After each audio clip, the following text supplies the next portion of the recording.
Hello everyone.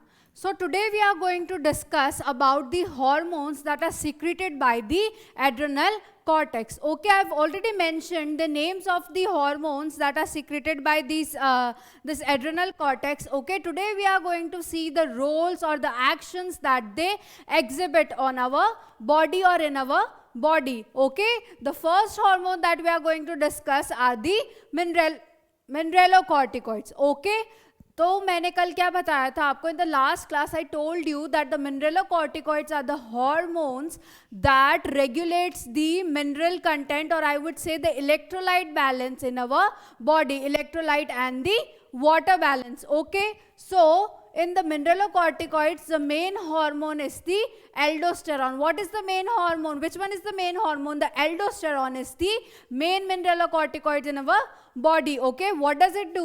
What is its function? Okay, तो aldosterone क्या करेगा? It exhibits the function of the absorption of sodium and water. Okay, it tells or it gives the signals or it tells the DCT, that is the distal convoluted tubule in the kidney, to reabsorb the sodium and the water. Okay, and it also helps or it also regulates the secretion. Okay, it also helps and it also regulates the secretion of the potassium and the phosphorus ions. Okay, it also helps in the secretion of the potassium and the phosphorus ions. Okay, and thereby it is responsible for the blood volume maintenance. Okay, maintenance of the blood volume, and it is also responsible for the maintenance of the fluid volume of the body. ठीक है, fluid volume of the body, and it is also responsible for the electrolyte balance. It is also responsible for the electrolyte balance in our body. Okay, so this is the main function of what? The mineralocorticoids, or I should say the aldosterone. Okay, now we are going to discuss about the functions of the glucocorticoids और the main hormone and that is the cortisol. ठीक है, glucocorticoids क्या करते हैं? Glucose को बनाते हैं. ठीक है, ग्लूकोकॉर्टिकॉइड्स क्या करते हैं? ग्लूकोज को बनाते हैं. Will write it down.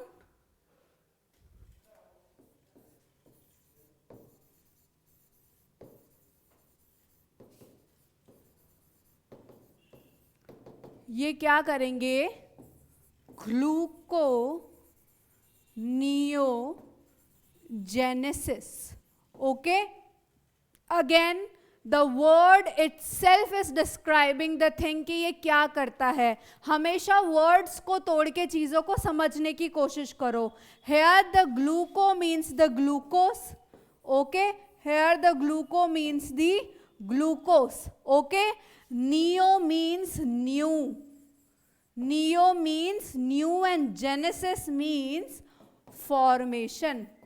ठीक है, तो नए ग्लूकोज मॉलिक्यूल्स का ये क्या करता है?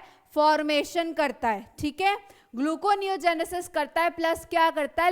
लिपिडोलाइसिस एंड प्रोटियोलाइसिस. ओके, प्रोटीन्स और लिपिड को ये क्या करता है? तोड़ता है. उनका क्या करता है? ये ब्रेक डाउन करता है. तो और क्या क्या करता है?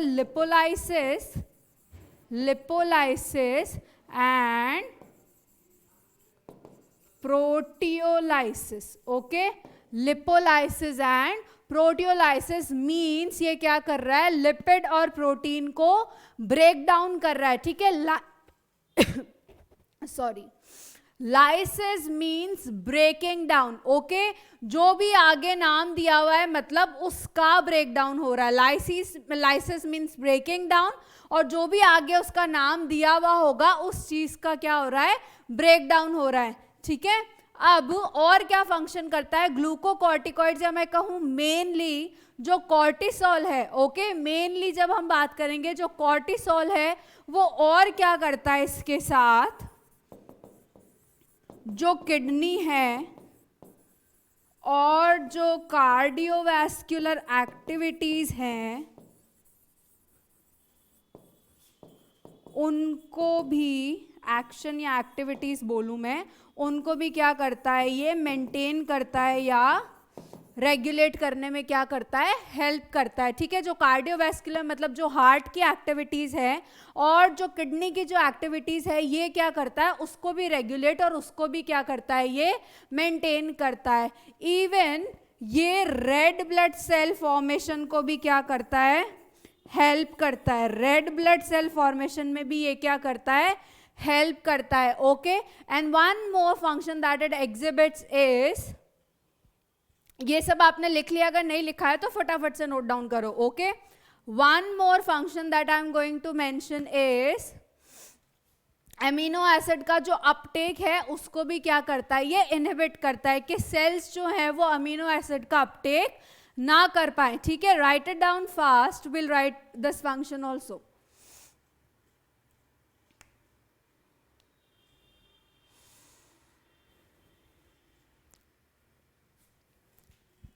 ओके, ये क्या करता है कि इनहिबिट करता है, इनहिबिट मतलब रोकता है। ओके, इनहिबिट करता है सेल्यूलर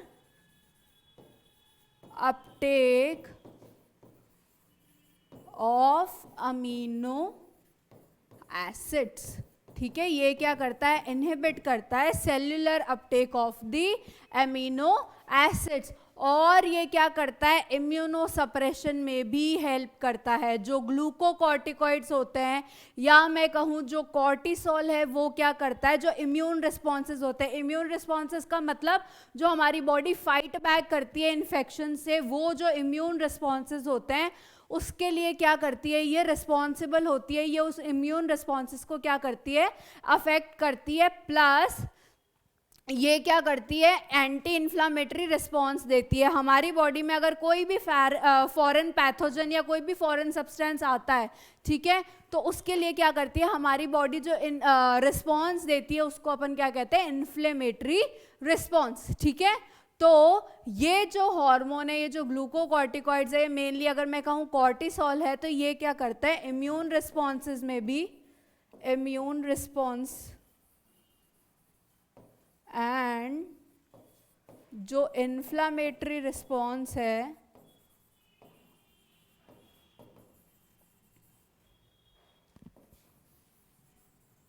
उसमें क्या करती है, रोल प्ले करती है, मेनली उसको इनहिबिट करने का। ठीक है, उसको सप्रेस करने का, मेनली किसका रोल प्ले करती है, सप्रेस करने का। ठीक है, उसको दबाने का, इम्यून रिस्पॉन्सेस को।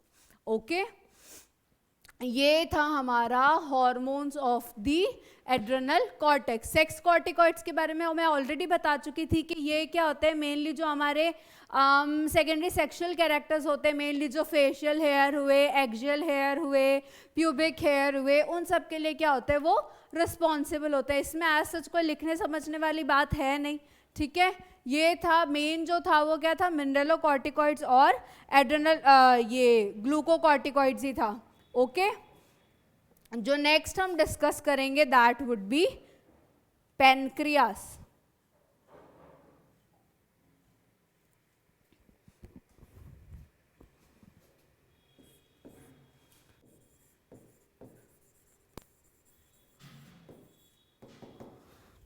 जो नेक्स्ट हम डिस्कस करने वाले हैं उसका नाम क्या है, ऑर्गन पैनक्रियास। ठीक है, जो पैनक्रियास है वो भी हमारी बॉडी का एक बहुत इंपॉर्टेंट ग्लैंड है जो कि क्या करता है, हार्मोन प्रोड्यूस करता है।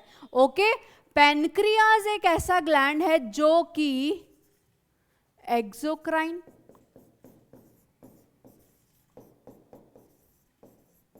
As well as endocrine function को क्या करता है, दिखाता है। ठीक है, पैनक्रियास क्या, अभी तक हमने जो भी ग्लैंड्स पढ़े थे वो सारे क्या थे, एंडोक्राइन ग्लैंड्स, डक्टलेस ग्लैंड्स, जो कि क्या कर रहे थे, बिना डक के क्या करते थे, ओपन स्पेसेस में अपने हार्मोन्स को क्या कर रहे थे, सिक्रीट कर रहे थे, रिलीज कर रहे थे। लेकिन ये जो पेनक्रियाज है इसके पास एक्सो और एंडो दोनों ही तरह की एक्टिविटीज होती है. It is an exocrine gland as well as any endocrine gland. ठीक है, आपसे ये चीजें, ये तो अपन एनसीईआरटी लेवल पे बातें कर रहे हैं, लेकिन ये इतनी इंपॉर्टेंट चीजें होती हैं कि पीएमटी बेसिस पे भी क्या होती है, ये इंपॉर्टेंट होती है कि यू शुड नो कि ऐसा कौन सा ग्लैंड है जो एक्सोक्राइन और एंडोक्राइन दोनों फंक्शंस को दिखाता है. तो आंसर क्या हो जाएगा आपका, पेनक्रियास. ठीक है, अब अभी हम क्या कर रहे हैं, एंडोक्राइन ग्लैंड्स को पढ़ रहे हैं ना, तो अपन इसकी जो एंडोक्राइन एक्टिविटी है उसी को पढ़ेंगे. ठीक है, तो जो पेनक्रियास होता है, ठीक है, जो हमारा पेनक्रियास होता है उसमें क्या होता है कि एक टिश्यू होता है. ठीक है, there is a tissue name islets of Langerhans. Islets of Langerhans. ठीक है, ये जो स्ट्रक्चर्स होते हैं, ये जो आइलेट ऑफ लैंगरहैंस जो स्ट्रक्चर्स होते हैं, these are present in almost like abundant number. 1 से 2 मिलियन प्रेजेंट होते हैं कितने, एक पेनक्रियास में. लेकिन फिर भी ये क्या बनाते हैं, बहुत छोटा सा पार्ट बनाते हैं एक पेनक्रियाटिक टिश्यू का. Our body is full of amazements के क्या क्या हो सकता है. आइलेट्स ऑफ लैंगरहैंस, ये जो पेनक्रियास का जो स्ट्रक्चर है, ये ऑलमोस्ट 1 to 2 मिलियन नंबर होते हैं. ठीक है, लेकिन स्टिल ये पेनक्रियाटिक टिश्यू का एक बहुत छोटा सा पार्ट होता है. Okay, so you can imagine कि कितना सब कुछ होता है अपनी बॉडी में. ये जो आइलेट ऑफ लैंगरहैंस होते हैं, इनके पास मेनली क्या होते हैं, 2 सेल्स से होते हैं. ठीक है, 2 सेल्स से ये बने हुए होते हैं mainly. I am using the word mainly, सिर्फ नहीं, मेनली. ओके, एक अल्फा और एक बीटा सेल्स, अल्फा सेल्स और बीटा सेल्स. ठीक है, अब ये जो अल्फा सेल्स है, it secretes a hormone name glucagon. ठीक है, it secretes a hormone name glucagon. Okay, and the beta cells secrete a hormone name insulin. Sounds familiar right? Insulin सुना होगा. इंसुलिन वही हार्मोन है जो हमारी बॉडी की ब्लड शुगर को क्या करता है, कंट्रोल करता है. अगर आपके फैमिली में या आसपास में ऐसे कोई भी मेंबर्स होंगे जिनको डायबिटीज है, या हम जो लेमैन लैंग्वेज में बोलते हैं जिनको शुगर की प्रॉब्लम है ना, डायबिटीज तो कोई वर्ड यूज लेता ही नहीं, शुगर है उसको, है ना. तो जो आपने ये चीज़ें सुनी होगी या आपने अपने फैमिली में किसी को ऐसे देखा होगा, तो आप डेफिनेटली इंसुलिन के बारे में जानते होंगे. ठीक है, अब पहले हम डिस्कस करेंगे about the glucagon, then we will see what insulin does to the body. Right, glucagon, ये क्या हो रहा है, सबसे पहले अल्फा सेल से सिक्रीट हो रहा है. अब ग्लूकागॉन क्या होता है, हाइपरग्लाइसेमिक हार्मोन. हाइपरग्लाइसेमिक हार्मोन मतलब जो हमारी ब्लड की बॉडी शुगर को क्या कर रहा है, बढ़ा रहा है. ठीक है, ब्लड शुगर को क्या कर रहा है, बढ़ा रहा है. तो ग्लूकागॉन इज व्हाट, हाइपर. हमेशा मैंने आपको टर्मिनोलॉजीज बता के चलिए साथ में कि हाइपर ऑलवेज मीन्स ज्यादा और हाइपो ऑलवेज मीन्स कम. ठीक है, तो ये क्या होता है, एक हाइपर ग्लाइसेमिक हार्मोन होता है. हाइपर ग्लाइसेमिक हार्मोन होता है. ठीक है, मतलब ये क्या कर रहा है, जो ब्लड शुगर है उसको क्या करता है, इंक्रीज करता है. कौन करता है, ग्लूकागॉन. ठीक है, अब इंक्रीज करेगा कैसे, इसके हाथ में ऐसी कौन सी एक्टिविटीज है जिससे हमारी ब्लड ग्लूकोज इंक्रीज होती है. तो ग्लूकागॉन जो है वो क्या करता है, हेपेटोसाइट्स पे एक्ट करता है. ग्लूकागॉन जो है वो हमारा हेपेटोसाइट्स पे एक्ट करता है. हेपेटोसाइट्स मतलब लिवर के सेल्स, हेपेटोसाइट्स मतलब सेल्स ऑफ द लिवर. ठीक है, अब ये जो हेपेटोसाइट्स हैं, ठीक है, ये जो लिवर सेल्स हैं, ये क्या करते हैं, मेन फंक्शन करते हैं ग्लूकोज बनाने का. ठीक है, ये क्या मेन फंक्शन करते हैं, ग्लूकोज को बनाने का. तो जो हमारा ग्लूकागॉन है ये क्या करता है कि जो हमारी बॉडी में ग्लाइकोजन होता है, ठीक है, हमारी बॉडी में जो ग्लाइकोजन मॉलिक्यूल होता है ये उसका ब्रेकडाउन इंड्यूस करते हैं, ठीक है, ये ग्लाइकोजन का ब्रेकडाउन इंड्यूस करते हैं। और ग्लाइकोजन हमेशा किस में कन्वर्ट होता है? ग्लूकोज में। ओके, ग्लाइकोजन का जब भी ब्रेकडाउन होता है, ठीक है, ग्लाइकोजन का जब भी ब्रेकडाउन होगा ये कन्वर्ट किस में होगा? ग्लूकोज में, ठीक है, ये किस में कन्वर्ट होगा? ग्लूकोज में। और अभी मैंने आपको बात बताई थी कि अगर जहां पे भी ब्रेकडाउन को बताना हो या जहां पे लाइसिस हो, उसका मतलब क्या होता है? ब्रेकडाउन। और जिस चीज का लाइसिस या ब्रेकडाउन हो रहा है उसको अपन इस नाम के आगे रख देंगे। तो ये जो ग्लूकागॉन है वो क्या कर रहा है? हेपेटोसाइट्स में ग्लाइकोजन के ब्रेकडाउन को इंड्यूस कर रहा है। तो नाम क्या हो जाएगा? ग्लाइकोजेनोलाइसिस, ठीक है, ग्लाइकोजन का लाइसिस। अब ग्लाइकोजेनोलाइसिस होगा, अगर ग्लाइकोज का ब्रेकडाउन हो रहा है ग्लाइकोजन का, तो ये किस में कन्वर्ट होगा? ग्लूकोज में। मतलब क्या फॉर्म हुआ यहां? Glucose. Also it induces the formation of the glucose, मतलब ग्लूकोनियोजेनेसिस। ये एक तो ग्लाइकोजन के ब्रेकडाउन को इंड्यूस कर रहा है ताकि ग्लूकोज बने, ठीक है, ऊपर से ये ग्लूकोज के सिंथेसिस को भी क्या करता है? इंड्यूस करता है ताकि ग्लूकोज बने। ओके, प्लस एडिशन में ये क्या करता है? हर तरह से रास्ते बंद कर देता है। जनरली तो ग्लूकोज हमारी बॉडी में एनर्जी के फॉर्म में यूज अप हो जाता है, ठीक है, लेकिन ये क्या हार्मोन करता है? ये इस ग्लूकोज के भागने के सारे ही रास्ते बंद कर देता है ब्लड से, ठीक है। ये क्या करता है यहां पे? तो ये क्या कर रहा है? इंड्यूस। यहां पे भी ये क्या कर रहा है? इंड्यूस कर रहा है। अब जो थर्ड फंक्शन है इसका, ये क्या करता है? Inhibit the cellular Uptake of glucose, ठीक है, एक तो बनाया जा रहा है ग्लूकोज, ऊपर से यूज भी नहीं करने दे रहा। तो एंड में क्या होगा कि जो ब्लड ग्लूकोज है वो क्या होगी? इंक्रीज होगी कंटिन्यूसली, ठीक है। जब ग्लूकोज के जाने का कोई रास्ता ही नहीं बचा, ब्लड में बन रहा है, ब्लड से कहीं जाने नहीं दे रहे, तो एंड में रिजल्ट क्या होगा? हमारी ब्लड शुगर का लेवल इंक्रीज हो जाएगा, ठीक है, ब्लड शुगर का लेवल क्या हो जाएगा? इंक्रीज हो जाएगा, ठीक है। इसलिए हम इसको क्या कहते हैं? हाइपरग्लाइसेमिक हार्मोन, ठीक है, हाइपरग्लाइसेमिक हार्मोन। अब इसका जो हार्मोन है जो इसके एक्शंस को कॉन्ट्राडिक्ट कर रहा है, दैट इज द इंसुलिन, ठीक है। इसके एक्शंस को कॉन्ट्राडिक्ट कौन कर रहा है? इंसुलिन, ठीक है। अब मैं इंसुलिन के जो एक्शंस है वो यहीं पे ब्लू में लिखूंगी, ठीक है, जो इंसुलिन के एक्शन है वो यही ब्लू में लिख रही हूं। ओके,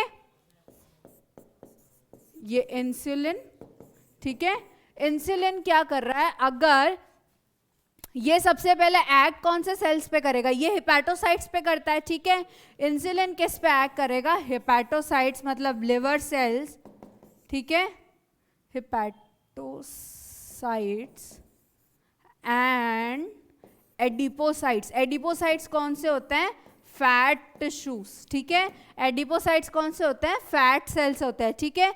तो ये क्या करता है? उन पे एक्ट करता है। हेपेटोसाइट्स और एडिपोसाइट्स पे क्या करता है? ये हमारा इंसुलिन एक्ट करता है, ठीक है। इन पे एक्ट करके क्या करता है कि ये इंड्यूस करता है the Uptake of the glucose, ठीक है। यहाँ पे इसने जहां वो रास्ते बंद किए जहां से ब्लड ग्लूकोज हमारी सेल्स में अपटेक ना हो पाए, उनका यूज ना हो पाए, वहीं इंसुलिन इसके बिल्कुल अपोजिट चलेगा। That's why I am writing all the functions over here only. Okay, you should match the functions के ये क्या कर रहा है? इसको बिल्कुल अपोजिट चल रहा है, इसको अपोज कर रहा है, ठीक है। अगर यहाँ पे इसने ग्लूकोज के ब्लड से बाहर जाने का रास्ता बंद किया तो ये खोल रहा है। यू सी गाइस के हेपेटोसाइट्स और एडिपोसाइट्स पे एक्ट करके इंसुलिन क्या कर रहा है?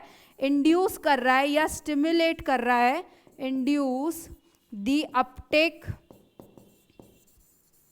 ऑफ ग्लूकोज, ठीक है। ऐसे क्या कर रहा है, ये फर्स्ट तरीका हो गया जिससे ये ब्लड ग्लूकोज को क्या कर रहा है, बाहर निकालने की कोशिश कर रहा है कि जितना ज्यादा सेल्स उसको अपटेक करेंगे, ठीक है, अपने अंदर, उतना ही वो एक्टिविटी में इसको यूज करते जाएंगे और उतना ही ये ब्लड ग्लूकोज से जो शुगर का लेवल है या ग्लूकोज का लेवल है वो क्या होता जाएगा, कम होता जाएगा। तो फर्स्ट थिंग ये क्या करेगा, इंड्यूस कर देगा uptake of the glucose by these hepatocytes and the adipocytes. Okay, second action ये क्या करेगा कि ये जो ग्लूकोनियोजेनेसिस ये इंड्यूस कर रहा है ग्लूकागॉन, ठीक है, ग्लूकागॉन क्या कर रहा है, ग्लूकोज के फॉर्मेशन को इंड्यूस कर रहा है, ग्लूकोज को बना रहा है, ठीक है। लेकिन इंसुलिन क्या करेगा, इंसुलिन का सेकेंड फंक्शन क्या होगा, इट इनहिबिट्स दी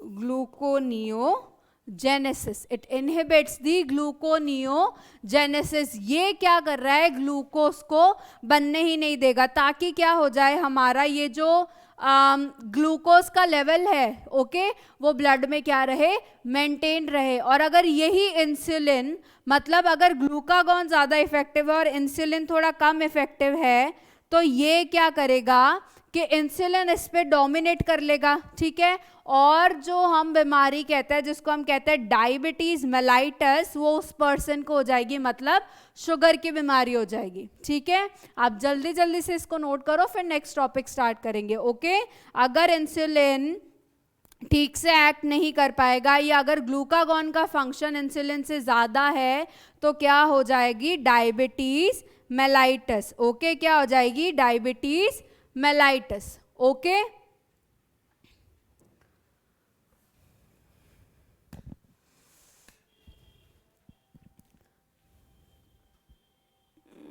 एक सेकेंड, ये क्या करेगा,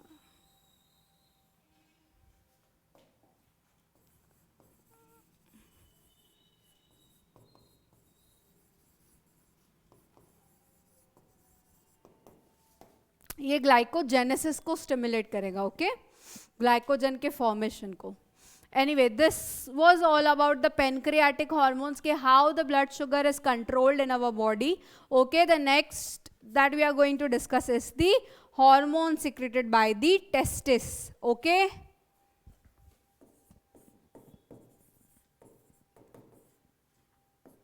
Now testis is what?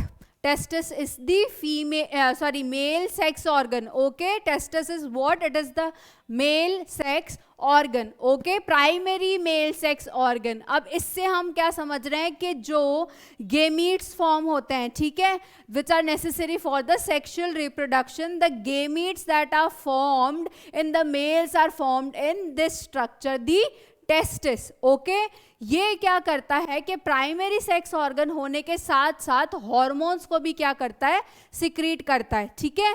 अब जो टेस्टिस है, इसका जो इंट्रोडक्शन बेसिस है, that I am not writing it over, okay, I am explaining you people, if this is just for the knowledge. जो मेन चीज है उसमें हमको किससे मतलब है, हार्मोन से, राइट। जो टेस्टिस है, it is the male primary sex organ. Okay, you can write it down if you want to.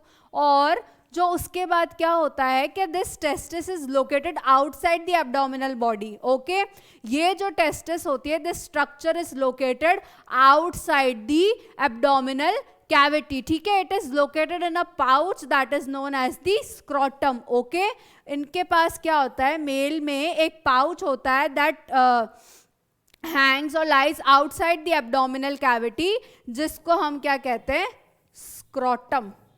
Okay, उसके अंदर लाइज दी टेस्टिस, उसके अंदर lies the testis. Okay, why is it so, this is some extra knowledge जो आप anyway 12th में पढ़ेंगे। Okay, लेकिन it is because के जो स्पर्मेटोजेनेसिस का प्रोसेस होता है, ठीक है, the production of the sperms that are the male gametes, ठीक है, तो उसके लिए क्या होता है कि हमारी बॉडी का जो टेम्परेचर होता है, ठीक है, हमारी बॉडी का जो टेम्परेचर होता है उससे कम टेम्परेचर नेसेसरी होता है for the process of the spermatogenesis. इसलिए ये जो पाउच है वो क्या होता है, एब्डोमिनल कैविटी से बाहर होता है, ताकि उस टेम्परेचर को मेंटेन करके रख सके, ठीक है।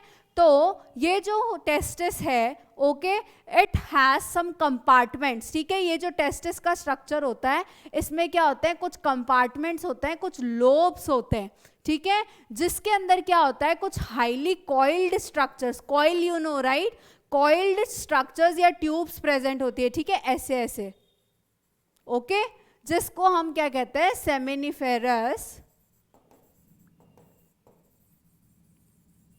ट्यूब्यूल्स, जिसको हम क्या कहते हैं, seminiferous tubules, which are the sites, the actual site, if I talk in specific, not the testis, but if I talk very specifically, the seminiferous tubules are the site where the sperms are formed, ठीक है।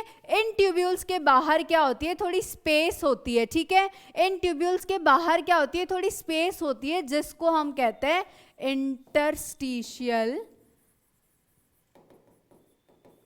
Interstitial space, ठीक है।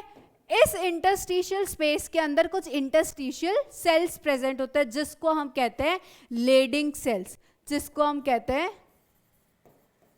Lending sales, ठीक है। इतना ये सब चीजें इंपॉर्टेंट नहीं है, मैं आपको सिर्फ चीजें समझाने के लिए बता रही हूँ, ओके। अभी 11th के पॉइंट ऑफ व्यू से ये एज इतना इंपॉर्टेंट नहीं है, 12th के पॉइंट ऑफ व्यू से डेफिनेटली है। तो जो टेस्टिस में हमारे कंपार्टमेंट्स बने हुए होते हैं, टेस्टिकुलर कंपार्टमेंट्स या लोब, उसमें कुछ कॉइल्ड स्ट्रक्चर्स प्रेजेंट होते हैं, जिसको हम क्या कहते हैं, सेमिनिफेरस ट्यूब्यूल्स, ठीक है, जिसके अंदर क्या होता है, स्पर्म्स का फॉर्मेशन होता है। अब ये जो सेमिनिफेरस ट्यूब्यूल्स है, इसके बाहर कुछ जगह ही प्रेजेंट होती है, कुछ स्पेस प्रेजेंट होती है, जिसको हम क्या कहते हैं, इंटरस्टिशियल स्पेस, जिसके अंदर कुछ सेल्स प्रेजेंट होते हैं, जिसको हम कहते हैं लेडिंग सेल्स, ठीक है। अब ये लेडिंग सेल्स क्या करते हैं कि मेल हॉर्मोन्स को फॉर्म करते हैं, मेल सेक्स हॉर्मोन्स को क्या करते हैं, प्रोड्यूस करते हैं या फॉर्म करते हैं, जिसको हम क्या कहते हैं, एंड्रोजन्स, जिनको हम क्या कहते हैं, एंड्रोजन। मेल सेक्स हॉर्मोन्स को क्या करते हैं, ये प्रोड्यूस करते हैं, जिसको हम क्या कहते हैं, एंड्रोजन्स। मेनली हम बात करेंगे इसमें किसकी, टेस्टोस्टेरॉन की। Mind you guys, testosterone is not the only sex hormone in the male, but अभी मेनली हम क्या करेंगे, टेस्टोस्टेरॉन के बारे में डिस्कस करेंगे, ठीक है। इसका नाम सभी ने सुना है, राइट?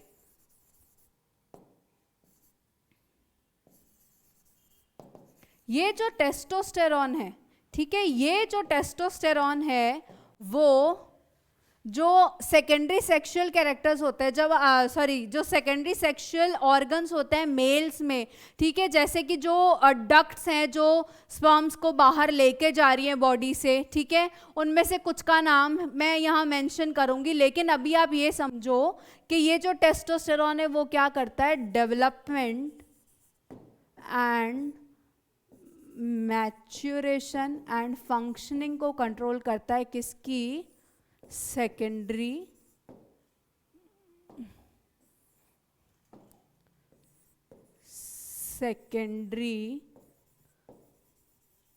सेक्सुअल स्ट्रक्चर्स या ऑर्गन्स की, ठीक है। उसको डेवलपमेंट, उसके मैच्योरेशन और उसके फंक्शनिंग में क्या करते हैं, ये टेस्टोस्टेरॉन हेल्प करता है, okay.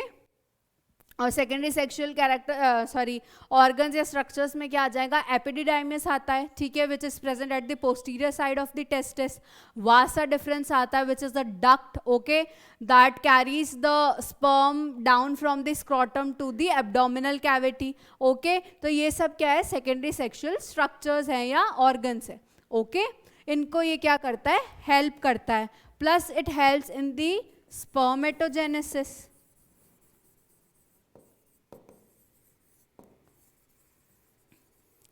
Testosterone is also responsible for the masculine development.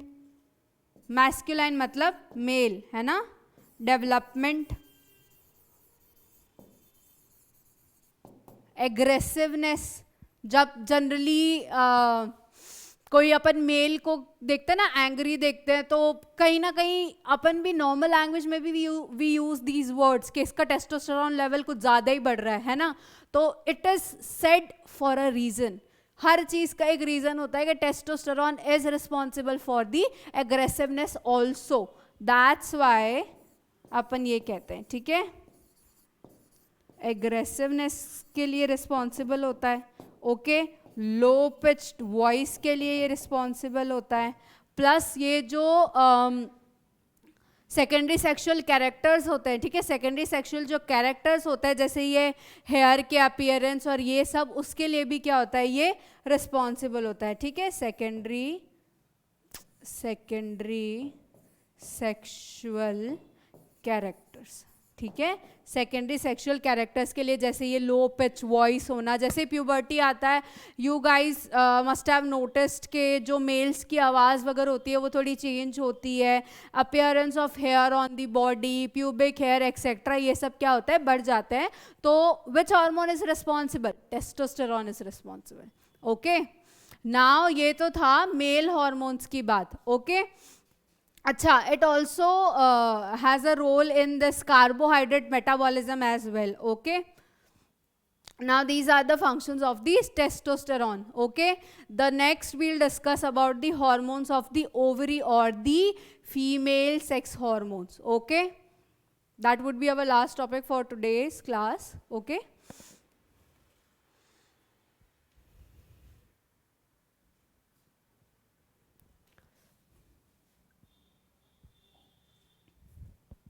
Okay, so next that we are going to discuss is the ovarian hormone, ठीक है. ओवरीज कौन से हार्मोन को प्रोड्यूस करती है. ओवरीज क्या होती है, फीमेल सेक्स ऑर्गन्स होती हैं, ठीक है, क्योंकि ये क्या करती है, गेमीट को बनाती है. जो हमारी फीमेल्स का जो गेमीट होता है that is known as the ova, ovum या एग, ठीक है, ये क्या करती है, उसको प्रोड्यूस करती है, ठीक है. हर month ovaries produce a egg during the menstrual cycle, okay. और ये क्या करती है, दो हॉर्मोन्स को मेनली सिंथेसाइज और सिक्रीट करती है, that is the estrogen and the progesterone,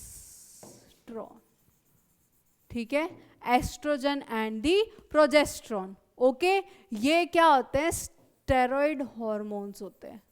ये क्या होते हैं, स्टेरॉइड हॉर्मोन्स होते हैं, ठीक है. ये एस्ट्रोजन और प्रोजेस्ट्रॉन्स क्या होते हैं, स्टेरॉइड हॉर्मोन्स होते हैं. और ये भी मेनली हमारी फीमेल्स की जो एक्टिविटीज़ होती है, secondary sexual activities, be it pregnancy, इन सब में ये क्या करते हैं, बहुत इंपॉर्टेंट रोल प्ले करते हैं, ठीक है. जो एस्ट्रोजन है, ओके, जो एस्ट्रोजन है वो कैसे कहाँ से सिक्रीट होता है, ओवेरियन फॉलिकल्स से. ओवरीज जो होती है उसमें क्या होता है, कुछ फॉलिकल्स प्रोड्यूस करते हैं. ये इसके बारे में आप डिटेल में 12th में पढ़ेंगे, ठीक है. तो ओवरीज में क्या होते हैं, कुछ फॉलिकल्स प्रेजेंट होते हैं, तो वही ओवेरियन फॉलिकल्स क्या करते हैं, एस्ट्रोजन को सिक्रीट करते हैं, ठीक है. ये क्या करते हैं, एस्ट्रोजन को सिक्रीट करते हैं, ओके. और प्रोजेस्ट्रॉन को कौन सिक्रीट करता है, कॉर्पस ल्यूटियम. कॉर्पस ल्यूटियम क्या है, एक तरह का ओवेरियन हार्मोन, फॉलिकल, ठीक है. जब हर मंथ जो एग सिक्रीट होता है, एग जो क्या करती है, हमारी ओवरी सिंथेसाइज बना के क्या करती है, निकालती है, ठीक है, during the ovulation process, okay. तो उसमें क्या होता है कि it it is spilled out with by the Graafian follicle और ओवेरियन फॉलिकल जिसमें एग होता है, ठीक है. वहीं से ओव्यूलेशन के टाइम क्या होता है, एग बाहर निकलता है फ्रॉम दी ग्राफियन फॉलिकल. जो रप्चर्ड ग्राफियन फॉलिकल्स होता है जिसमें से एग बाहर निकल जाता है, वो फर्दर किस में कन्वर्ट होता है, कॉर्पस ल्यूटियम में, ठीक है. तो ये मेनली क्या करता है, इस प्रोजेस्ट्रॉन को सिक्रीट करता है, ठीक है. एस्ट्रोजन का काम क्या है मेन, ये क्या करता है, फीमेल जो सेकेंडरी सेक्सुअल कैरेक्टर्स होते हैं उसके लिए ये क्या होता है, रिस्पॉन्सिबल होता है. जो फीमेल सेकेंडरी सेक्सुअल कैरेक्टर्स होते हैं, development of the breast, again the hair etcetera, उसके लिए क्या होता है, एस्ट्रोजन रिस्पॉन्सिबल होता है, ठीक है. और it also helps in the development of the memory glands, ठीक है. मैमरी ग्लैंड्स के डेवलपमेंट में भी ये हेल्प करता है.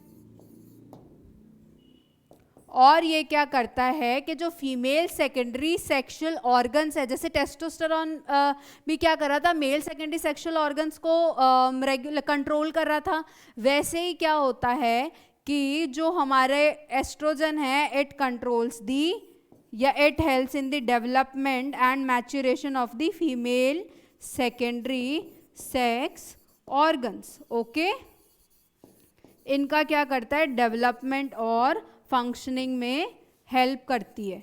ठीक है, एस्ट्रोजन क्या करता है, इनके फीमेल सेकेंडरी सेक्सुअल कैरेक्टर्स एक तो हेल्प करता है, प्लस क्या करता है, डेवलपमेंट ऑफ मैमरी ग्लैंड में हेल्प करता है, और क्या करता है, जो हमारे फीमेल सेकेंडरी सेक्सुअल ऑर्गन्स होते हैं, ठीक है, उनके डेवलपमेंट और फंक्शनिंग में क्या करता है, ये हेल्प करता है। ठीक है, उसके अलावा ये क्या करता है कि जो हमारा फीमेल का सेक्सुअल बिहेवियर होता है, जो हमारा फीमेल का सेक्सुअल बिहेवियर होता है उसके लिए भी क्या होता है, ये रिस्पॉन्सिबल होता है। ठीक है, फीमेल के सेक्सुअल, ये एक्चुअली आप लिख सकते हैं, मुझे लिखने की ज़रूरत नहीं है, फीमेल का जो सेक्सुअल बिहेवियर होता है उसके लिए भी क्या होता है, एस्ट्रोजन रिस्पॉन्सिबल होता है। ठीक है, अब जो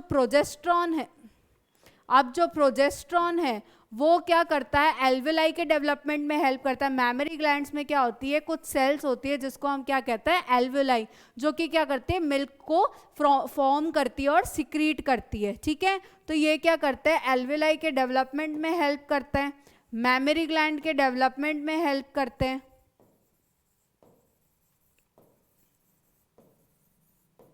मैमरी ग्लैंड के क्या करते हैं, डेवलपमेंट में हेल्प करते हैं, प्लस ये क्या करते हैं, मिल्क फॉर्मेशन में हेल्प करते हैं। ये क्या करते हैं, मिल्क फॉर्मेशन में क्या करते हैं, हेल्प करते हैं। ठीक है, तो ये कुछ बेसिक फंक्शंस थे प्रोजेस्ट्रॉन और एस्ट्रोजन के। ठीक है, ये कुछ बेसिक फंक्शन थे प्रोजेस्ट्रॉन और एस्ट्रोजन के। ठीक है, ये मेनली जो सेकेंडरी सेक्सुअल कैरेक्टर्स है उसमें मेनली एक्ट करता है। ये जो है वो मेमोरी ग्लैंड को डेवलप करने में, मिल्क को फॉर्म करने में, उसको इजेक्ट कराने में, सिक्रीट कराने में और एल्वेलाई के डेवलपमेंट में हेल्प करता है। एक लास्ट चीज़ है जो I forgot to tell you कि जो टेस्टोस्टेरॉन भी होता है, ठीक है, it controls the male sexual behaviour. It controls the male sexual behaviour.